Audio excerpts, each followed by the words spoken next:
Welcome to our channel. Today we are going to discuss about one of the famous temples in India, the Lotus Temple. Let's begin the episode. The Baha'i House of Worship, Lotus Temple, in New Delhi, India, is a symbol manifesting the Baha'i Faith, revealing the simplicity, clarity, and freshness of this new religion.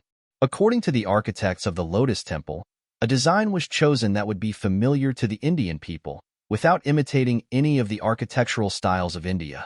Hence, the temple came to be constructed in the shape of the beautiful lotus flower, the national flower of India.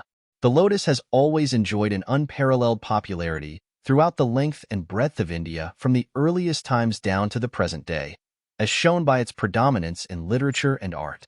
Mentioned in the oldest Veda, it plays a prominent part in the mythology of Brahmanism. To the later Sanskrit poets, it is the emblem of beauty to which they constantly compare the faces of their heroines.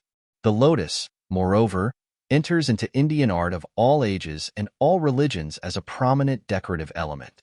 It appears on the oldest architectural monuments of Hinduism all over India. With the spread of Buddhism to the countries of the Far East, its use as an ornament in religious art has extended as far as Japan. Around the lotus-shaped dome, which houses the assembly area, are walkways with curved balustrades, bridges, and stairs, which surround the 9 pools representing the floating leaves of the lotus. Apart from serving an obvious aesthetic function, the pools also help ventilate the building. The lotus, as seen from outside, has 3 sets of leaves or petals, all of which are made out of thin, concrete shells. The outermost set of 9 petals, called the entrance leaves, open outwards and form the 9 entrances all around the outer hall.